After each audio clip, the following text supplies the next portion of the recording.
डाबरा समाचार से मनोज मिश्रा। इस समय हम ग्राम सभा पकड़ी में उपस्थित हैं, जहां पर एक महानुभाव जो आचार्य जी हम कहेंगे, यह क्षेत्र में बने रहते हैं और सबकी, चाहे जो भी कास्ट हो, उससे मतलब नहीं इनको रहता है, सबका दुख और दर्द समझते हैं। वह देखते हुए मैं यहाँ पे पहुँचा और इनसे मिला कि भाई आपको कैसा लगता है जब पत्रकार अगर पीड़ित होता है तो क्या महसूस होता है, आप क्या कहना चाहते हैं उसके विषय में। इनसे मेरी वार्ता फ़ोन पे ही हुई थी। वह सब देखते हुए फिर मैं इनके पास पहुंचा कि आप कुछ भी बताएं जो कि मैं समाज तक ये दिखा सकूं कि भाई कैसे आप क्षेत्र में बने रहते हैं। सर बताएं, अपना नाम बताएं सर। मेरा नाम वशिष्ठ नारायण शुक्ला है और मैं भारतीय जनता पार्टी युवा मोर्चे का पूर्व जिला मंत्री हूं। अब वर्तमान में राष्ट्रीय सनातन संघ का जिला अध्यक्ष हूं। और मैं, जो आपने अभी सवाल कहा है कि पत्रकारों के विषय में जब कोई समस्या होती है, चाहे क्षेत्र की समस्या होती है, तो आप देखते हैं क्षेत्र की समस्या में मैं हमेशा जो है तत्व पे अपने समस्याओं का निदान कराने के लिए खड़ा रहता हूं। और पत्रकार के ऊपर अगर कोई आरोप लगता है तब सबसे ज़्यादा पीड़ा हमें होती है, क्योंकि जहां कोई भी नहीं पहुंच पाता वहां पत्रकार चल के जाता है। और पत्रकार को कभी भी उत्तर प्रदेश सरकार हो चाहे केंद्र की सरकार हो, पत्रकारों के ऊपर ध्यान बहुत कम ही देती है। और जो राष्ट्रीय स्तर के जो पत्रकार हैं उनके ऊपर देती हो, लेकिन लोकल के जो मीडिया बंधु हैं, हमारे जो लोकल के हमारे पत्रकार हैं, जिनका कोई वेतन भी नहीं और वह समाज के लिए निस्वार्थ भाव से कार्य करते हैं, दिन रात मेहनत करते हैं, चलते हैं। और तीसरा स्तंभ जो है समाज का, वह हमेशा बने रहते हैं। ऐसे में अगर मीडिया कि हमारे किसी भी भाई, किसी भी पत्रकार के ऊपर कोई भी जो है समस्या, चाहे कोई भी आरोप लगता है, तो सबसे ज़्यादा पीड़ा हमें होती है। आप फिलहाल में एक देख रहे हैं, हम भी सुन रहे हैं न्यूज़ चैनल के माध्यम से, मनीष कश्यप जी का, जो बिहार प्रांत से आते हैं जी। और वह पूर्वांचल के और बिहार के मजदूरों के आवाज़ को उन्होंने तमिलनाडु में जाके उठाया था जी जी। और तमाम पत्रकार बंधु इस खबर को चलाए थे और बाद में आके मनीष कश्यप ने चलाया था। यह मैं भली बात जानता हूँ। लेकिन कुछ भ्रष्टाचारी जो अधिकारी हैं, कुछ बिहार सरकार के ही कुछ नेता हैं और कुछ ऐसे भी हैं जो देखते हैं कभी भी। मैं आपसे कहता हूं कि आप जब सुबह घर से निकलते हैं तो स्वाभाविक जान जाइए आपके पास कौन आता है। आपके पास वही आते हैं जो समाज के पीड़ित होते हैं, जो पीड़ित होते हैं, जो पीड़ित होते हैं। और जो पीड़ित होते हैं, आप उनकी आवाज़ को सरकार तक, जिला अधिकारी तक पहुंचाने का कार्य करते हैं जी, ताकि पीड़ित को न्याय मिल सके। और ना कि आप उस व्यक्ति को, जो व्यक्ति आपके माध्यम से अपनी बात सरकार तक पहुंचाता हो, जिला अधिकारी तक पहुंचाता हो, उस व्यक्ति, ऐसा नहीं पर्सनल तो आपका किसी से समाज में दुश्मनी तो है नहीं, किसी से दुश्मनी, किसी से दुश्मन नहीं। आप दबे कुचलों का आवाज बनते हैं। अगर दबे कुचले का आवाज बनना पत्रकार के लिए अभिश्राप बन जाए तो मैं यह समझता हूं समाज के लिए सबसे दुर्भाग्यपूर्ण घटना है।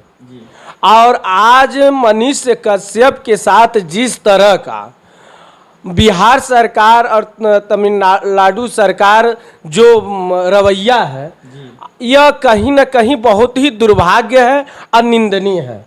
इसका मैं ही नहीं आलोचना कर रहा हूँ, वह पूरा समाज कर रहा है जी, सभी लोग कर रहे हैं। लेकिन ये बताइए आप कि उनके वीडियो को, एक जो तमिलनाडु की वीडियो आपने बात किया, उसको सरकार के द्वारा, मैं नहीं कहूँगा, कहीं से मुझे यह पता चला सूत्रों के द्वारा कि उसको फाल्स बताया जा रहा है। देखिए, फाल्स जो वीडियो बताया जा रहा है इस पे तो मैं स्पष्ट नहीं कर सकता, लेकिन यह मैं जानता हूं कि मनीष कश्यप जी काफ़ी पढ़े लिखे हैं जी। इसके पूर्व में बिहार के उप मुख्यमंत्री जी के भाई के साथ उनका खुद इंटरव्यू हुआ है। और तेज प्रताप हमेशा विपक्ष में वह उनके साथ उप मुख्यमंत्री जी के भी साथ उनका इंटरव्यू उन्होंने किया है। जब वह इंटरव्यू लेते थे उनके पक्ष का बात करते थे, तब वह कहीं दोषी नहीं थे। और आज जो है कहीं उनके अधिकारी भ्रष्ट काम कर रहे हैं। इसके आज तो मान लीजिए नीतीश जी का सरकार कितने तो ज़्यादा साल भर से हुआ है इनके साथ जो गठबंधन में, लेकिन पत्रकार तो पूर्व से थे मनीष कश्यप जी, उस समय भी भाजपा पे भी उंगली उठाते थे और तमिलनाडु में जाके कोसा, राज्य सरकार को भी कोसा। अच्छा एक बात बताइए, आप अगर जो है आपके घर की समस्या हो तो आपके भाई छोटे हों या मैं परिवार पे आ जाता हूं या छोटे बच्चे, वह शिकायत किससे करेंगे?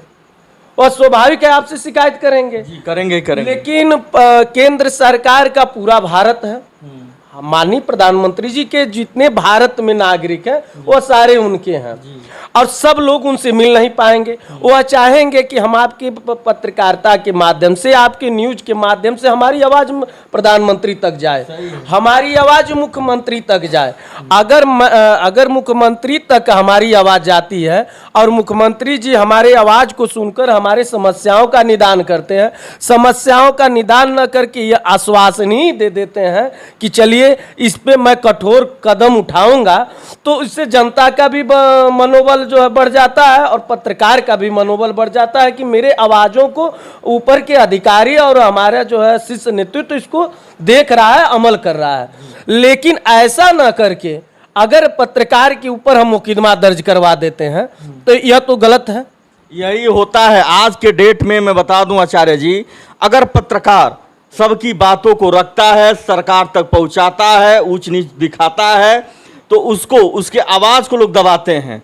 जैसे आपने अभी कहा कि बारिश हो या धूप हो या लू हो, हमेशा आप लोग चलते रहते हैं, कोई तनख्वाह बेस पे नहीं है। जो क्षेत्रीय पत्रकार है हमारे जैसे, हमेशा मैं बना रहता हूं डाबरा समाचार से। आप मुझे गर्व है कि डाबरा समाचार इस समाज में हमें उतारा है ऊंच नीच लोगों को दिखाने के लिए कि कहाँ पे अन्याय हो रहा है, कहाँ पे क्या हो रहा है।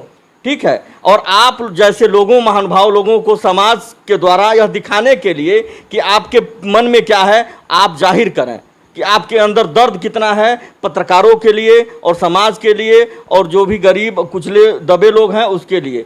तो मैं एक चीज़ पंडित जी आपसे पूछना यह चाहता था कि आजकल जो भी अश्लील गाने बजाए जाते हैं हर गांव में, इस पे आपका क्या कहना है? देखिए, अश्लील गाने जो भी बजाए जाते हैं इसका तो मैं घोर निंदा करता हूं। और पहली बात, जो भी अश्लील गाने बजते हैं वो कहीं ना कहीं से सेंसर बोर्ड से पास होते हैं और वहाँ पे इस अश्लील गानों को रोक लगा दिया जाता। भोजपुरी की बात कर रहा हूं। हाँ, भोजपुरी का ही मैं बात कर रहा हूँ।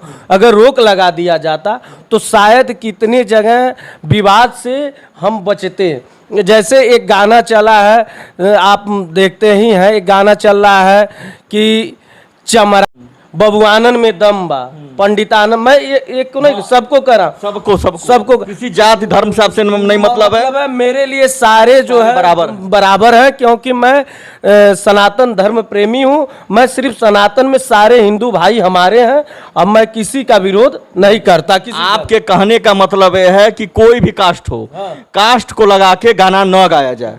जो भी गाना गाया जाता है वो धार्मिक हो, समाज में सुनने लायक हो, हमारी माँ बहन बेटी सुन सके घर में। हाँ, हमारा जो भी गाना है और जो भी गाना है वह समाज में अपने परिवार में बैठ के उसको सुनने लायक हो, देखने लायक हो।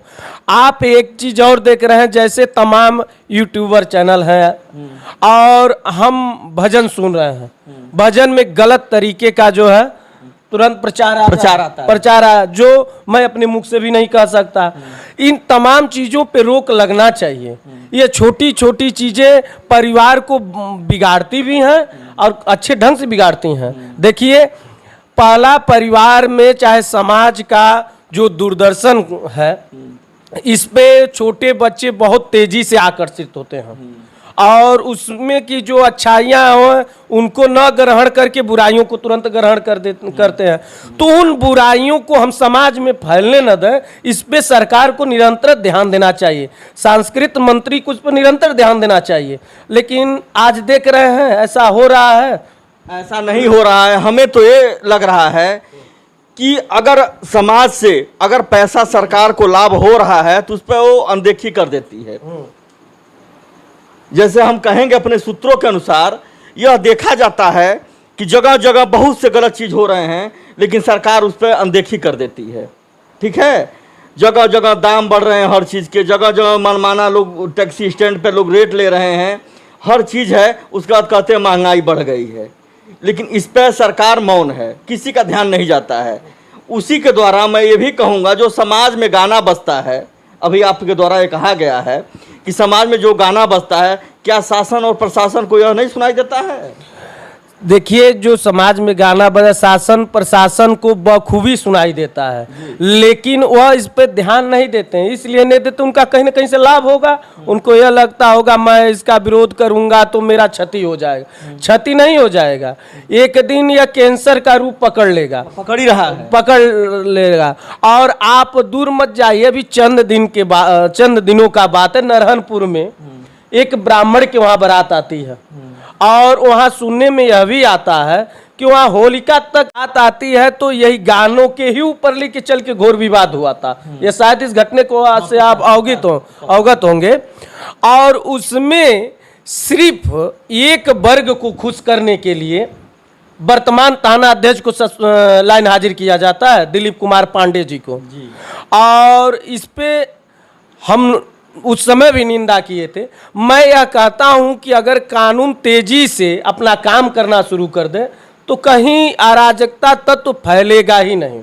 अब बताइए, आप हमारे दरवाजे पर अगर कोई अश्लील गाना बजाएंगे तो मैं बर्दाश्त करूंगा? नहीं, कतई नहीं, कोई भी नहीं करेगा। और चाहे जो भी गाना जात के ऊपर लगभग अब बज रहा है, जैसे एक गाना आपने हमारे, मैं नहीं कह सकता उस, हमारे वहीं पे छप जे भी रेम बा, एक बात बताइए, हमारी जवान बेटी है वो उसके कितना जाएगा? एक तान्या जहाँ है वह भी बनाते हैं।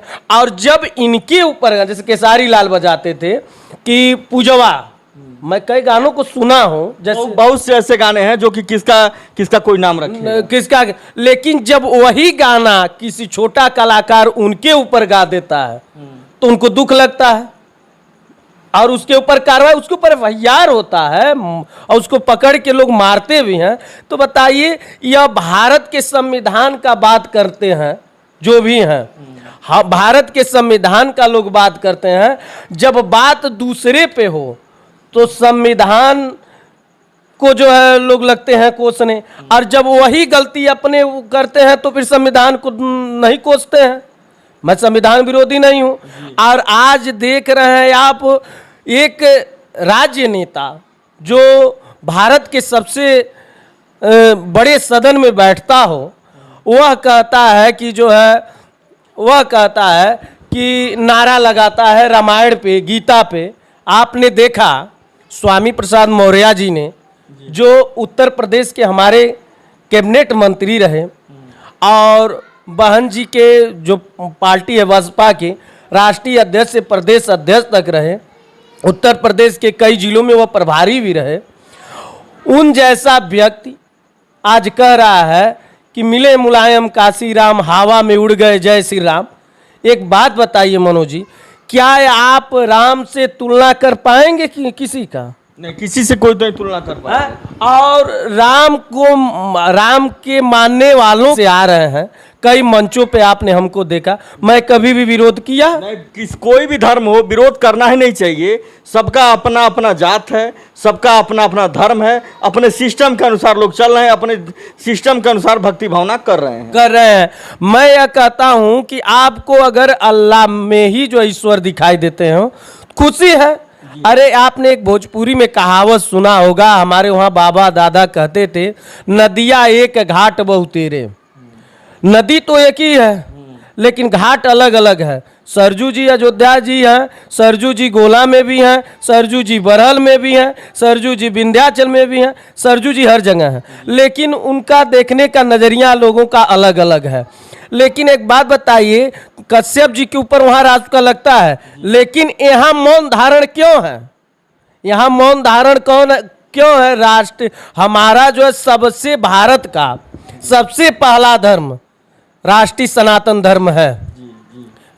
इसी से ही सारे लोग पैदा हुए हैं, चाहे इस्लाम हुआ, चाहे जो है क्रिश्चियन हो, सारे लोग का धर्म इसी से पैदा हो। लेकिन उसका विरोध करने वाले आज रास्ता नहीं झेल रहे हैं, खुलेआम सड़कों पे तांडव मचा रहे हैं। लेकिन मनीष कश्यप पत्रकार है, एक जो है बॉर्डर पे लड़ने वाले का लड़का है, गरीब परिवार से है और गरीबों का आवाज बुलंद करने वाला है, तो उसके ऊपर एनएसए जैसे कार्रवाई हो जाती है। लेकिन जो राष्ट्रीय ग्रंथ के ऊपर आवाज उठाता है उसके ऊपर रास्ता नहीं लग सकता, क्योंकि वह वोट बैंक बैलेंस की राजनीति करता है। ऐसे लोगों का मैं विरोध घोर करता हूं और करता रहूंगा। पर ऐसे जिस तरह आज मनीष कश्यप जी के ऊपर इन्होंने रास्ता लगाया, उसी तरह उत्तर प्रदेश में जब सरकार माननीय मुलायम सिंह यादव जी की थी, तो परम पूज्य योगी जी ने जब विरोध किया था, कई जगह जो है जैसे हमारे जुलूस नहीं निकल सकते रामनवमी के, आपने भी देखा होगा, हमारे भाई कहीं मंदिर में नहीं जा सकते, जो हल्ला तूफान उल्टा सीधा दंगा प्रसाद ये लोग करते रहते। जब इन चीज़ों का विरोध जो है परम पूज्य योगी जी ने किया था, तो उनके ऊपर भी रास्ता लगा था, और उनके ही ऊपर नहीं, उनके समर्थकों के ऊपर भी उत्तर प्रदेश समाजवादी पार्टी या परिवारवादी पार्टी के लोग कार्यकर्ताओं द्वारा हिंदुत्व के जितने कार्यकर्ता थे उनके ऊपर रास्ता लगा के साल भर जेल खटवाए थे और जमानत मिली। भारतीय जनता पार्टी के सरकार में अगर 302 के मुलजिम को सजा होती है और जिसके ऊपर 50 मुकदमा हो उनका सजा होता है, एक अपराधी का जो है कहीं मुखबिर में काउंटर हो जाता है, तो विपक्ष के लोग सारे लोग कह रहे हैं अत्याचार हो रहा, अत्याचार हो रहा, अत्याचार हो रहा है। क्या एक बात बताइए, जिसके ऊपर संगीन अपराध हो उनके ऊपर रास्ता न लगे, उन्हें जेल न भेजा जाए, उन्हें सदन में भेज दिया जाए। आज मैं यह नहीं कहता कि भारतीय जनता पार्टी में भी कितने दागी नेता हैं और जो है समाजवादी पार्टी में भी कितने दागी नेता हैं, आरजेडी में कितने दागी नेता हैं, माने जितने प्रांतीय स्तर के पार्टियां हैं उनके ऊपर क्यों नहीं रास्ता लगता? मनीष कश्यप के ऊपर क्यों रास्ता? इसलिए रास्ता कि वह गरीबों का आवाज है। जो आवाज उठाता है, आपके द्वारा ये कहना है कि जो आवाज उठाता है उसके ऊपर तमाम आरोप लगाए जाते हैं, आरोप लगा करके उसके आवाज को दबाया जाता है कि यह आदमी अगर आगे बढ़ रहा है तो यह न बढ़े, यही कहना है ना आपका? सभी पत्रकार के द्वारा ऐसा ही होता है। सभी पत्रकारों, जो भी पत्रकार हैं, चाहे छोटा बड़ा कोई पत्रकार नहीं होता है, सबका अपना अपना अनुभव होता है, सब लोग अपना अपना ज्ञान जो है आगे दिखाते हैं। मैं किसी को ये नहीं कहूँगा कि वो तेज है, वो ज़्यादा दिखाता है, सबकी अपनी अपनी क्षमता है। ठीक है, आपके द्वारा यही कहा गया है, जो भी मनीष कश्यप के द्वारा हुआ है वो गलत हुआ, यही कहना ना? हाँ, जो भी हुआ है गलत हुआ है। ऐसा कोई नहीं है अपराध के एनएसए जैसा मुकदमा उनके ऊपर लगे। अगर वह गलत थे तो उनको जांच कमेटी बैठा के और उनको जो है, मैं क्या करा, सुप्रीम कोर्ट के जज ने भी कह दिया, क्यों आपने तो देखा ही होगा। तो एक बात बताइए, ऐसा क्यों कृत्य करा? और आप यह जानते, अच्छा एक बात बताइए, आप लोग गोरखपुर मंडल के अंदर घूम के जो है दो पहिए से घूम के, और आज चिड़चिड़ाती धूप में आप दौड़े हैं, कई गांवों में गए हैं, कहीं आग लग जा रही है, कहीं, आप बताइए अगर कहीं भी किसी भी अपराध में आप जो है किसी का दर्द का आवाज बनते हैं, तो आप अगर इसी तरह रहेगा तो आप आवाज बनेंगे किसी का? कोई आवाज नहीं बनेगा। हमारे ऊपर भी मनोज मिश्रा, जो मैं आपको दिखा रहा हूँ डाबरा समाचार से, मेरे कवरेज करने के बाद भी हमें धमकियां आती हैं, लेकिन हम लोग अवॉइड कर जाते हैं कि आप वहाँ क्यों गए, ये चीज़ क्यों दिखाए। पत्रकार बनना मेरे भाई इतना आसान नहीं है। मैं बता देना चाहता हूँ डाबरा समाचार से मनोज मिश्रा, कि लोग कहते हैं कि हमें भी पत्रकार बना दीजिए। पत्रकार बनना इतना आसान नहीं है, क्योंकि सुबह जब हम लोग निकलते हैं तो ये नहीं पता चलता है कि हमें भी पत्रकार बना दीजिए। पत्रकार बनना इतना आसान नहीं है, क्योंकि सुबह जब हम लोग निकलते हैं तो ये नहीं पता चलता है कि हमारा मुठभेड़ किससे होगा। हम इस चीज़ का खबर दिखा रहे हैं तो हमारा पाला किससे पड़ेगा, क्योंकि यह सब कुछ जानते हुए और दिखाते हुए भी हम लोग एक कफन बांध के चलते हैं कि हमारे साथ कभी भी कुछ हो सकता है। उस चीज़ को देखते हुए अगर सरकार हमारे बारे में नहीं सोचती है, खास करके क्षेत्रीय पत्रकारों के बारे में, तो मैं क्या कहूँ अपने द्वारा, क्योंकि प्रशासन को भी शासन को भी समझना चाहिए कि जो क्षेत्रीय पत्रकार होते हैं उनकी पीड़ा क्या होती है। डाबरा समाचार से मनोज मिश्रा।